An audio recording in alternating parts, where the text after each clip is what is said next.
Assalamualaikum warahmatullahi wabarakatuh. Alhamdulillah, wala haula wala quwata illa billah. Alhamdulillah sudah seminggu kita melaksanakan pembelajaran secara online ya. Semoga dalam minggu ini hingga minggu-minggu berikutnya anak-anak Bapak tetap semangat belajarnya.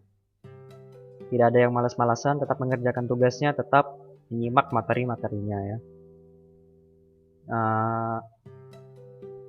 Sebelum kita melaksanakan pembelajaran, marilah kita sama-sama melafazkan membaca basmalah. Bismillahirrahmanirrahim. Oke. Sebelum kita masuk ke bab yang ini, bab 1 masih ya. Kita merefresh kembali apa sih yang kita pelajari minggu lalu.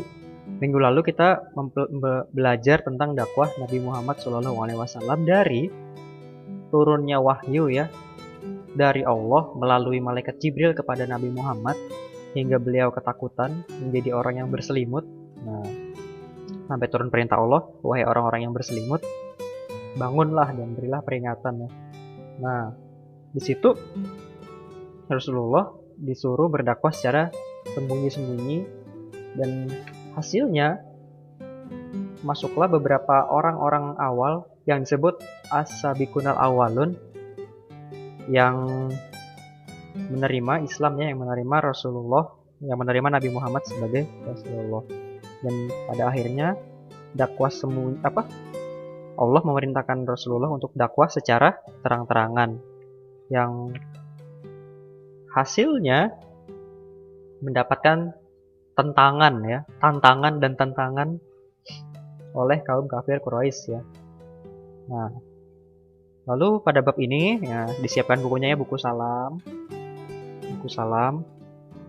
Buka di halaman 113.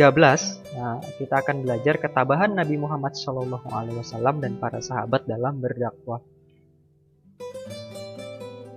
Oke. Ketabahan Nabi Muhammad SAW dan para sahabat dalam berdakwah. Ya. Jadi setelah Nabi Muhammad berdakwah secara terang-terangan, tantangan semakin keras setelah Nabi Muhammad melakukan dakwah secara terang-terangan. Tantangan tersebut antara lain berupa bujukan ya. Baru bacakan, kaum kafir Quraisy membujuk Abu Thalib, yaitu paman Nabi, supaya Nabi Muhammad segera menghentikan dakwahnya. Abu Thalib berusaha membujuk Nabi Muhammad, tetapi Nabi Muhammad dengan tegas menolaknya seraya berkata, demi Allah, seumpama matahari diletakkan supaya aku berhenti berdakwah, pasti aku tidak akan menghentikannya sehingga Allah memberikan kemenangan kepadaku atau aku akan binasa dalam berjuang. Jadi kalau nggak mati, pokoknya Rasulullah akan berdakwah sampai mati gitu kan ya, karena itu perintah Allah ya. Kalau Allah merintah masa kita mau tawar-tawar, apalagi beliau Rasulullah ya, bukan manusia biasa. Nah, terus yang kedua pemboikotan kepada umat muslim ya. Umat muslim pada saat itu masih sedikit ya, kebanyakan yang non muslim ya. Apapun cara yang dilakukan oleh kaum kafir Quraisy untuk menghentikan dakwah Nabi Muhammad SAW selalu menemui kegagalan sehingga kejengkelan dan kemarahan kaum kafir Quraisy sudah mencapai puncaknya.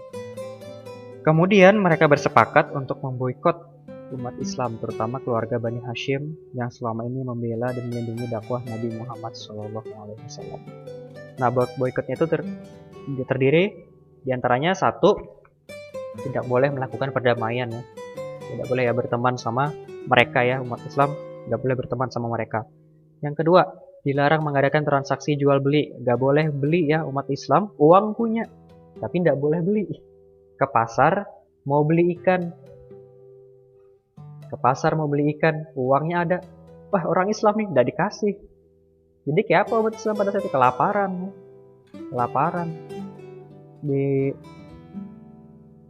Kalau ada bulan Ramadan biasanya diputar filmnya tuh.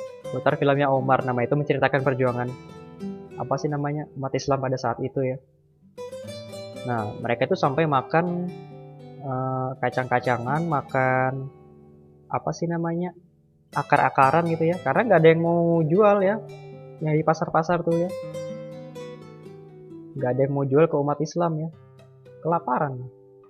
Yang ketiga, tidak boleh berbicara dan menyinggung orang sakit ya, meskipun ya sahabatnya, keluarganya, kalau dia orang Islam tidak boleh gitu.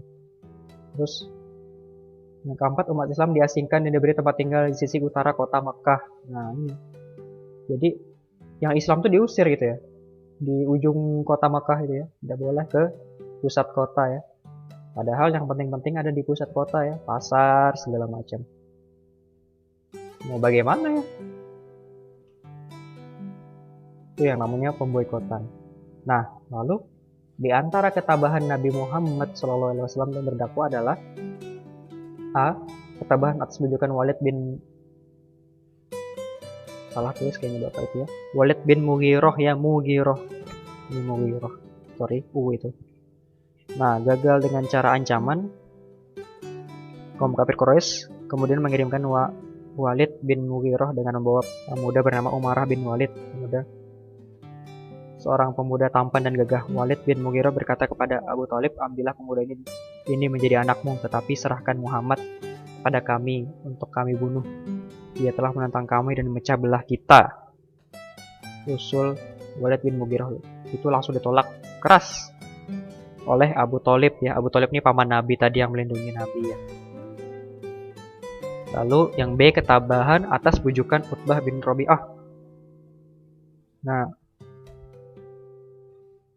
Utbah bin Rabi'ah menawarkan tahta, harta, wanita, dan apa saja yang diinginkan Nabi Muhammad SAW asal mau menghentikan dakwahnya. Nah, jadi, woi Muhammad, kamu mau jabatan kah? Kukasih nah. Jangan lagi kamu berdakwah. Tidak mau Nabi Muhammad. Kamu mau apa? Mana ya? Mau harta? Kukasih harta yang banyak. Kukumpulkan harta apa? Di satu kota Mekah ini untukmu. Tapi kamu harus berhenti berdakwah. Tapi Nabi Muhammad tidak mau ya. Kalau kita gimana dikasih 100.000 ya sudahlah. Oke, lalu yang terakhir kamu apa? Mau wanita? Kasih wanita yang paling cantik di Mekah. Tidak mau Nabi Muhammad ya. Semua bujukan itu ditolak oleh Nabi Muhammad dengan mengatakan, demi Allah, biarpun mereka meletakkan matahari di tangan kananku dan bulan di tangan kiriku, aku tidak akan menghentikan dakwah agama Allah ini hingga agama ini menang meskipun aku binasa karenanya.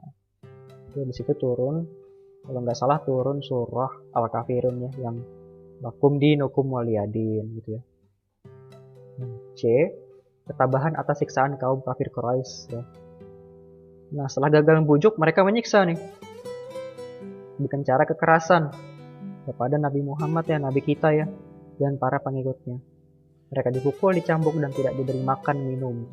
Ya, kita mendengar aja ya enak aja. Kalau melihat langsung mungkin kita bakal ngeri ya, pingsan kan melihat orang digitukan. Tidak manusiawi. Mereka yang menjadi budak mendapat perlakuan yang lebih kejam lagi. Kaum kafir Quraisy juga menghalang-halangi mereka ketika akan beribadah ke Ka'bah serta melemparnya dengan kotoran. Mana enak dilempari dengan kotoran ya. Itu Nabi kita tuh. Berhenti gak dia berdakwah? Enggak ya, belum ya, nggak mau ya, nggak mau, tidak. Terus yang C, sudah yang D, maaf. D, ketabahan atas pemboikotan kafir Quraisy terhadap Bani Hashim dan Bani Muthalib di tengah meningkatnya kekejaman kaum kafir Quraisy. Nah, ini diboikot tadi ya. Pemboikot itu dimulai pada tahun ke-7 kenabian dan berlangsung selama 3 tahun. 3 tahun loh diboikot, 3 tahun gak bisa belanja di pasar. 3 tahun tidak boleh menjenguk orang sakit tadinya. 3 tahun tidak boleh berteman. Sama orang Islam dimusuhin ya. 3 tahun juga diasingkan di sudut kota ya. 3 tahun tuh kelaparan. Uang ada, gak boleh belanja. 3 tahun bayangkan. Abah kata Rasulullah, berhenti gak? 3 tahun tuh lama loh. Berhenti nggak Rasulullah berdakwah? Enggak ya. Kalau berhenti ya kita sekarang nggak Islam ya. Oke. Yang terakhir, ketabahan atas meninggalnya paman dan istri Nabi Muhammad SAW. Ya, paman beliau tadi yang Bapak bilang, Abu Thalib ya, yang senantiasa menjaga Nabi Muhammad. Dan istri beliau ya, salah satu asabikunal awalun tadi ya, orang-orang pertama yang menerima Islam ya. Khadijah ya, Khadijah binti Khuwailid. Meninggal ya pada saat itu. Rasulullah itu dari kecil sudah tidak ada ayah ya, sudah tidak ada ibu, yatim piatu. Jadi yang orang-orang yang Rasulullah sayangi ya ini pamannya, istrinya ya, dan sahabat-sahabatnya ini yang paling beliau sayang. Yang meninggal dua-duanya sekaligus ya, sedih lah ya. tapi Rasulullah tetap tabah ya, karena ingat bahwa Rasulullah masih punya yang namanya Allah ya. Oke, lanjut, ini ketabahan Nabi Muhammad ya. Lalu ketabahan para sahabatnya. Yang pertama Khadijah ya, istri Nabi sendiri ya. Khadijah binti Khuwailid radhiyallahu an. RA ini artinya radhiyallahu an, artinya diridhoi Allah, masuk surga sudah. Khadijah ini dulu kaya ya, kaya, cantik, terkenal di kota Mekah. Setelah dia mengikuti Rasulullah ya, menjadi bahan olok-olokan ya, diolok gara-gara bantu Rasulullah. Abu Bakar nih sama nih, dulu orang yang disegani lah, dihormati di Mekah. Setelah ikut Rasulullah diapain? Dilemparin, caci maki, hilang segan orang, kasihan padahal orang tua. Lalu Al-Arqam bin Abil Arqam, ini orang yang menyediakan rumahnya ya. Dia di rumahku aja berdakwahnya Rasulullah ya. Meskipun diancam, tidak boleh, dicela, dicaci maki, beliau tetap menyediakan rumahnya. Lalu Zubair bin Awwam, nah, dia ini sampai diusir oleh keluarganya sendiri ya. Keluarga sendiri yang ngusir ya. Sampai keluarga sendiri yang ngusir berarti mereka benci betul sama Rasulullah ya. Meskipun dia diusir keluarga sendiri, tetap dia ikut Rasulullah dan ikut keluarganya. Karena Rasulullah yang benar ya, Rasulullah yang membawa kebenaran, yaitu Islam. Lalu Amir bin Uhairah, seorang budak yang disiksa sampai bisu ya, tidak bisa berbicara lagi ya. Apakah dia menyalahkan Nabi Muhammad? Wah, gara-gara Nabi Muhammad aku bisu nih. Enggak ya, tetap dia ngikut Rasulullah ya. Meskipun disiksa sampai bisu, tetap dia ngikut Rasulullah karena tahu balasannya apa, surga. Surga dunia ini nggak ada apa-apanya sama dibandingkan surga ya.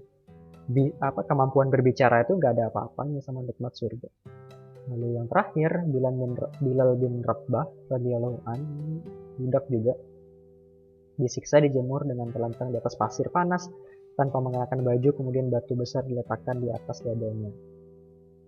Ini juga ada di film ya, cuman ya di film biasa aja kali ya. Kalau kita ngeliat aslinya ya mungkin ngeri ya. Pasir panas itu nggak panas biasa, itu panasnya kayak setrikaan. Baru ditaruh batu besar yang nggak panas aja sakit, ditaruh di atas kita, apalagi batu besar yang panas ya, itu kayak di press dengan dua setrikaan ya. Tapi dia nggak mau meninggalkan Islam ya, disuruh tinggalkan Islam, nggak mau, dia tetap terus mengucapkan ahad, yaitu Allah itu satu, ahad. Kalau dalam filmnya Bapak nonton itu di bulan puasa tuh sering diputar loh. Sampai-sampai yang menyiksa tuh capek duluan daripada yang disiksa ya. Nah, kita yang ngelihat sekarang mungkin, wah kasihannya Bilal sambil makan keripik, wah enak betul. Padahal dulu itu mati-matian ini, setengah mati nih. Kalau kita ngelihat langsung mungkin ngeri ya. Bakal nangis kita ngelihat sahabat-sahabat disiksa seperti itu.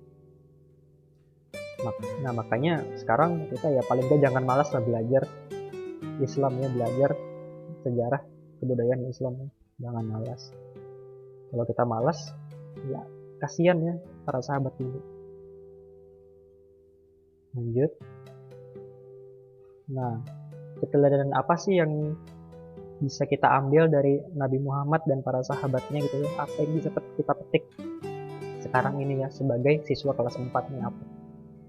Atau ada di buku juga Bapak tuliskan juga di sini, kita harus selalu setia dan mendukung kebenaran dengan segenap jiwa, raga, dan harta benda. Kalau kita benar, ya harus kita dukung ya, jiwa, raga, dan harta benda. Terus B, mempunyai kebenaran untuk melawan kebatilan. Kalau ada teman yang mohon maaf salah, ya kita berani untuk menegur, tapi ya jangan, gak usah juga sambil marah-marah. Tegur dengan ya lembut lah. Misalnya ada yang buang sampah sembarangan, wahai sahabatku, jangan buang sampah sembarangan ya, kan sudah ada tempatnya gitu kan ya. Ya dengan sopan lah ya diingatkan. 3, memiliki ketegasan dalam memegang teguh kebenaran dan keimanan. Nah kalau kita sudah benar ya tegas ya. Misalnya mau ke masjid gitu kan ya, ada teman yang ngajak mabar, yang mana yang mau kita ikutin, ke masjid atau mabar? Kalau kita sudah benar ya tetap ke masjid ya. Jangan ikutan mabar belok kanan ya, belok ke mabarnya itu jangan. terus lurus ke masjid. Lalu yang ke D, kita harus memiliki akhlak mulia dalam segala perbuatan yang kita lakukan. Nah, ini tadi berhubungan juga sama yang ini kan. Menasihati harus dengan lemah lembut, berkata dengan baik, jangan berkata kotor, yang berkata kasar. Sopan santun terhadap yang tua dan kasih sayang kepada yang muda. Yang E, menjauhi perasaan putus asa. Ini sama yang F nih, berhubungan menumbuhkan semangat pantang menyerah. Jangan putus asa dan jangan menyerah ya. Tetap semangat. Karena Rasulullah kemarin dulu itu putus asa enggak ya, semangat sampai sekarang, sampai beliau meninggalnya hingga sekarang Islam itu ada di Indonesia gara-gara Rasulullah tidak putus asa dan tidak menyerah. Yang terakhir, selalu berbuat kebaikan dan menolong orang dengan kemampuan yang kita miliki. Nah ini ya, kalau ada orang yang kesusahan ya kita tolong lah ya, karena kita diberi kemampuan untuk menolong gitu kan ya. Yang di rumah ini kan sering di rumah nih, gara-gara ada corona ini sering di rumah, ya bantulah orang tua ya, apa yang bisa dibantu di rumah ya, bersih-bersih, masak gitu ya, jangan jadi beban ya, bantulah sedikit-sedikit orang tua. Oke, coba dibuka di bukunya Salamnya halaman 116, kita isi sama-sama. Buku Salam halaman 116. Ada 5 soal yang latihan 2 ya, kita isi sama-sama. Yang B itu benar, S itu salah. Nomor 1, Abu Thalib dan Siti Khadijah radhiyallahu an meninggal dunia pada tahun ke-10 kenabian. Benar atau salah? Benar ya. Nomor 2, Nabi Muhammad SAW menghentikan seruan dakwah karena bujukan kafir Quraisy. Salah ya. Nabi Muhammad tidak menghentikan dakwahnya ya, meskipun dibujuk. Yang ketiga, sikap kaum kafir Quraisy ketika diajak untuk masuk Islam menerima dengan ikhlas dan lapang dada. Enggak ya, salah. Sikap kaum kafir Quraisy menentang, marah, membenci, tidak menerima ya, salah.